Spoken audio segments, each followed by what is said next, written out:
തിരുവല്ല മജിസ്ട്രേറ്റിനിരിക്കട്ടെ ഇന്നത്തെ കയ്യടി. എന്തിനാണെന്നല്ലേ? ഇതേ കേട്ടെ.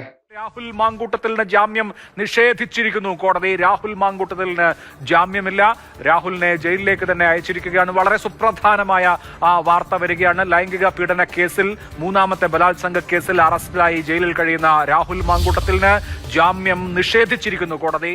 ജാമ്യം തേടിച്ചെന്ന രാഹുൽ മാങ്കൂട്ടത്തിനോട് മജിസ്ട്രേറ്റ് പറഞ്ഞു, കിടക്കകത്ത് നിന്നെപ്പോലൊരു പീഡന വീരൻ പുറം ലോകം കാണാൻ പാടില്ല. അത് ഈ നാട്ടിൽ നിയമവ്യവസ്ഥയ്ക്കെതിരെ നാട്ടുകാർക്ക് തെറ്റായ സന്ദേശം നൽകും. ശാസ്തമംഗലം അജിത്ത് എന്ന തിരുവനന്തപുരത്തെ പ്രമുഖനായ വക്കീലിന് ലക്ഷക്കണക്കിന് രൂപ കൊടുത്താണ് ഇന്നിപ്പോ തിരുവല്ല മജിസ്ട്രേറ്റ് കോടതിയിൽ ജാമ്യ അപേക്ഷ സമർപ്പിക്കാൻ വേണ്ടി എത്തിച്ചത്. പിന്നെ CBI കേസുടെയൊക്കെ വാദിക്കുന്ന വ്യക്തി ആയതുകൊണ്ട് ജാമ്യം ഉറപ്പാണ്. ഹൂ കെയർസ്, ഞാനിപ്പോ പുഷ്പം പോലെ പുറത്തു വരുമെന്നാണ് കരുതിയിരുന്നത്. പക്ഷേ പരാതിയുടെ ഗ്രാവിറ്റിയും അന്വേഷണ സംഘത്തോട് ചോദ്യം ചെയ്യാൻ പോലും സഹകരിക്കാതെ എന്ത് ചോദിച്ചാലും ഇളിച്ചോണ്ട് മാത്രം ഇരിക്കുന്ന, അല്ലെങ്കിൽ മൊബൈൽ ഫോണിന്റെ പാസ്വേഡ് പോലും കൈമാറാതെ അന്വേഷണത്തോട് സഹകരിക്കുന്നില്ല എന്ന് പ്രോസിക്യൂഷൻ അറിയിച്ചു. മജിസ്ട്രേറ്റ് സ്വാഭാവികമായി ചോദിച്ചു, ഓ നീ അത്രയ്ക്കൊക്കെ എന്നാ നീ പിന്നെ എന്ത് ചെയ്യണ്ട, നീ അവിടെ കിടന്ന് കുറച്ച് ദിവസം കൂടി ഉണ്ട തിന്നാ മതി, ഇവനെ നേരെ വീണ്ടും മാവേലിക്കര സബ് ജയിലിലേക്ക് അങ്ങ് അയച്ചേനെ. ഈ രീതിയിലാണ് ഇന്നിപ്പോ വിധിപ്രസ്താവം വന്നത്.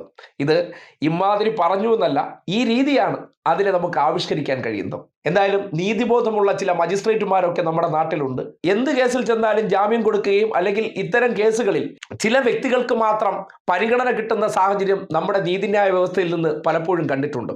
എന്നാൽ അതിനൊക്കെ വിരുദ്ധമായിട്ട് ഒരു സീരിയസ് പ്രഡേറ്ററാണ്, മൂന്നാമത്തെ പീഡന പരാതിയാണ്, ആ നിലയ്ക്ക് ഇയാൾ ജാമ്യത്തിന് യോഗ്യനല്ല. ജാമ്യം കിട്ടിക്കഴിഞ്ഞാൽ അത് സാക്ഷികളെ പോലും സ്വാധീനിക്കാനും ഒപ്പം ഇരയെപ്പോലും ഭീഷണിപ്പെടുത്തി പിൻവലിപ്പിക്കാൻ വേണ്ടി തയ്യാറാകാൻ മാനസികാവസ്ഥ ഉള്ളവനാണ്. പ്രതിക്ക് പണവും സ്വാധീനവും കൂടുതൽ ഉള്ളതുകൊണ്ട് തന്നെ പുറത്തേക്ക് വന്നാൽ ഇരകളെ സംബന്ധിക്കുന്നിടത്തോളം അത് വലിയ അപകടമായി മാറും. അത് തിരിച്ചറിഞ്ഞുകൊണ്ടാണ് മജിസ്ട്രേറ്റ് കോടതി പേരുകേട്ട അഭിഭാഷകൻ വന്നിട്ടും ജാമ്യം കൊടുക്കാത്തത്. ജാമ്യം നേടി ഇന്ന് ഞാൻ പുറത്തു വരും, ഇന്ന് ഇളിച്ചോണ്ട് നടക്കാമെന്നൊക്കെയാണ് കരുതിയത്. ക്യാമറയുടെ മുന്നിലൂടെയൊക്കെ റീൽസ് ഒക്കെ ചെയ്ത് പുറത്തേക്ക് ഇറങ്ങാൻ വേണ്ടി പൗഡറൊക്കെ ഇട്ട് റെഡിയായിട്ടാണ് പീഡനവീരൻ വന്നത്. പക്ഷേ അപ്രതീക്ഷിതമായിരുന്നു വിധി. ഇനിയിപ്പോ ജില്ലാ സെഷൻസ് കോടതിയിൽ വേണം ജാമ്യാപേക്ഷയുമായി പോകേണ്ടത്. അവിടെയും നിരാകരിക്കുകയാണെങ്കിൽ ഹൈക്കോടതിയിൽ പോകണം. അവിടെ സിംഗിൾ ബെഞ്ച് തള്ളുകയാണെങ്കിൽ ഡിവിഷൻ ബെഞ്ചും തള്ളുകയാണെങ്കിൽ സുപ്രീം കോടതി.